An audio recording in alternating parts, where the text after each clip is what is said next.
우리가 살고 있는 이 우주는 단순한 물질과 에너지의 집합체를 넘어서 깊고 복잡한 정보와 상호작용의 장으로 이루어져 있다. 현대 물리학, 특히 양자역학은 이 우주가 본질적으로 비국소적이며 상호 연결되어 있음을 보여준다. 양자 얽힘 현상은 서로 멀리 떨어진 입자들이 즉각적으로 정보를 주고받을 수 있음을 증명했으며, 이는 공간과 시간의 전통적 개념을 뛰어넘는 신비로운 연결성을 시사한다. 또한 양자장 이론에 따르면 모든 물질과 에너지는 기본적인 양자장들의 진동 상태에 불과하며, 이 장들은 끊임없이 서로 얽히고 영향을 주고받는다. 이러한 관점에서 우리는 우주 전체가 하나의 거대한 양자 홀로그램이며, 모든 존재가 이 에너지장 속에서 깊이 연결되어 있다는 것을 이해할 수 있다. 특히 관찰자의 의식이 이 장에 영향을 미친다는 실험적 결과들은 우리 의식이 단순한 뇌의 부산물이 아니라 우주와 긴밀하게 맞닿아 있음을 암시한다. 이러한 양자역학적 발견들은 고대 전통들이 말하는 신의 정신 또는 에너지장이라는 개념의 과학적 토대를 제공하며, 우리 마음과 우주의 상호작용이 실제로 일어나고 있음을 뒷받침한다. 결국 우리의 감정과 의식은 이 보이지 않는 양자장에 신호를 보내고, 그것이 현실의 물리적 형태로 나타나도록 이끄는 원동력이 된다. 이처럼 과학과 영성은 서로 다르지 않으며, 양자역학의 언어로 풀어낸 우주의 비밀은 우리 내면의 깊은 진리와 맞닿아 있다. 우리는 보이지 않는 우주의 힘과 깊이 소통하는 능력을 이미 가지고 있다. 20세기 현대 과학은 신의 정신이라 부르는 특별한 에너지장이 모든 에너지와 구별되어 존재하며, 태초부터 세상의 모든 만물과 연결되어 있음을 밝혀냈다. 이 에너지장은 우리 눈에 보이지 않지만 모든 존재를 관통하며 하나로 묶는 보이지 않는 끈과도 같다. 고대 전통은 이 신비한 에너지장이 우리의 마음과 몸, 삶에 고스란히 투영된다고 전해왔고, 이미 마음과 감정을 통해 신의 정신과 대화하는 법을 알고 있었다. 에너지장은 항상 모든 곳에 존재하며 태초부터 지금까지 존재해왔다. 이제 우리는 과학의 눈으로 영적인 지혜를 이해하기 위해 고대의 언어와 문맥을 살펴야 한다. 마음속 깊은 곳에 자리한 감정과 생각이 에너지장을 통해 우리의 삶에서 관계와 일과 건강의 형태로 드러난다. 미묘한 에너지장은 우리가 이제껏 측정하고 분석했던 에너지와는 차원이 다른 것이다. 이것은 전기나 자석의 성질을 띠지는 않지만 만물을 감싸고 있는 것처럼 보일 만큼 일체화된 것이며, 과학자들은 이 에너지장이 너무 생소해서 통일된 명칭을 부여하는 것조차 거부하고 있다. 따라서 각종 논문과 서적에는 양자 홀로그램이나 자연의 마음, 에너지장과 같은 다양한 명칭으로 불리고 있다. 물질과 물질 사이에 허공이 비어있는 것처럼 보이기에 더욱 빈 것으로 생각하지만 사실 그곳에는 에너지장이 존재한다. 에너지장은 우리 마음을 비추는 거울이다. 우리의 현실은 이러한 메커니즘에 완벽한 피드백을 제공한다. 감정의 기도는 말도 손짓도 그 어떠한 물리적 표현도 필요치 않다. 단지 기도가 이미 응답을 받은 것처럼 분명하고 강력한 느낌을 유도할 뿐이다. 어떤 일이 일어나게 해달라고 간청하는 기도는 우리가 소유하지 못한 것에 힘의 주도권을 넘겨주는 것이다. 또한 치유를 요구하는 기도는 질병에게 힘을 넘겨주고, 비를 요구하는 기도는 가뭄에게 힘을 준다. 우리가 기도할 때 고마움을 느낀다며 감사하는 마음은 모든 가능성의 경의를 표하는 것이다. 고대인들은 감사하는 느낌을 통해 창조의 힘이라는 신의 정신과 직접 소통한다고 믿었다. 감사하는 마음이 우리의 몸에 생명 친화적인 호르몬을 방출해서 면역계를 강화한다는 사실은 최근의 연구를 통해서도 입증된 바 있다. 이때 일어나는 화학 변화가 모든 창조물을 연결하는 것으로 보이는 신비한 물질을 통해 우리의 몸 밖으로 양자 효과를 일으킨다. 새로운 형태의 에너지가 존재한다는 사실을 뒷받침하는 증거들은 계속해서 등장하고 있다. 티벳의 한 스님은 느낌이 곧 기도라고 했다. 이는 위대한 아메리카 인디언 스승들의 가르침과도 일맥상통한다.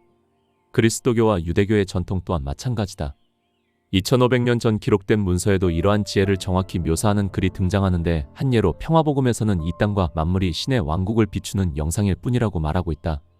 아인슈타인의 동료이던 프린스턴 대학의 존 휠러 박사는 의식과 우주의 관계를 이해하는데 평생을 바친 인물로, 당시만 해도 우주를 우리의 의식과 연결한다는 발상 자체가 낯선 것이었다. 그는 의식이 우주의 부산물 그 이상의 것임을 암시하면서 사실 우리는 스스로 참여하는 우주에 살고 있다고 했다. 그는 고대의 전통이 수천 년 전에 했던 말을 20세기 과학의 언어로 되풀이했을 뿐이다. 의식이 곧 창조자라는 사실 말이다. 고대의 문서들은 관찰하는 태도에 따라 창조가 이루어진다고 말한다. 우리의 의식이 무엇을 창조하느냐는 우리가 관찰할 때까지는 믿음의 질에 따라 결정된다는 것이다. 완벽한 직업이든 질병의 치유든 그 원리는 동일하다. 무엇이든 창조하려면 먼저 그것을 실체로 느껴야 한다. 20세기에 발견된 고대 문서들이나 인디언들이 비를 기원하며 올렸던 기도, 그리고 티벳 사원의 주지스님이 하는 기도를 떠올려보면 기도는 결국 우리 자신이라고도 볼 수 있다. 이런 전통적인 사고방식들은 우리에게 기도 자체가 되라고 조언한다. 하루 종일 무릎을 꿇고 기도문을 외는 것은 불가능할 뿐더러 그럴 필요도 없다. 감정이 기도라는 것을 기억한다면 우리는 언제나 감정을 느끼고 있다는 사실도 떠올릴 수 있다. 고대 문서를 현대어로 해석한 번역본을 보면 기도에 대한 기록이 왜 그렇게 모호한지를 추측할 수 있다. 수세기에 걸친 번역 과정에서 원본이 심하게 훼손되었기 때문이다. 현대의 성경은 원본의 내용을 축약된 구절로 표현하고 있다. 거기에서 빠진 부분을 추가하면 이렇다. 나의 이름으로 직접적으로 구하라. 그러면 얻을 것이니 지금까지 너희는 그러하지 않았다. 숨겨진 동기 없이 구하고 너의 답으로 애워싸이고 내가 열망하는 것으로 둘러싸이면 기쁨이 충만하리라. 이 말은 기도가 마음의 상태에 더 가깝다는 뜻이다. 응답을 받았을 때의 감정을 먼저 진심으로 느껴야만 그것이 현실로 이루어진다. 기도가 응답받을 것을 믿는다고 하더라도 그저 말로만 한다면 그건 창조주가 이해할 수 있는 언어가 아니다. 우주의 언어는 감정이고 느낌이다. 우리가 현실에서 이루어지기를 바라는 것 그 자체가 되어야 한다는 뜻이다. 사랑과 공감, 이해와 보살핌을 바란다면 우리 자신 안에서 그 느낌들을 키워내야만 신의 정신이 그것들을 우리가 맺는 관계 안에서 우리에게 다시 투영할 수 있다. 기도는 지극히 사적인 것이다. 감사하는 마음을 불러일으키기 위해 내가 사용하는 말들이 다른 사람에게는 효과가 없을 수도 있다는 뜻이다. 이것이 바로 기도가 갖는 함정이다. 바라는 바가 이미 이루어진 것처럼 느끼게 하는 것이라면 어떠한 말이나 행동이라도 상관없다. 2000년대에 전 세계를 대상으로 진행된 연구에 따르면 전 세계의 95% 이상의 사람들이 정체는 알 수 없지만 그 어떠한 절대자의 존재를 믿고 있는 것으로 나타났다. 과반수 이상은 그 힘을 신이라고 불렀다.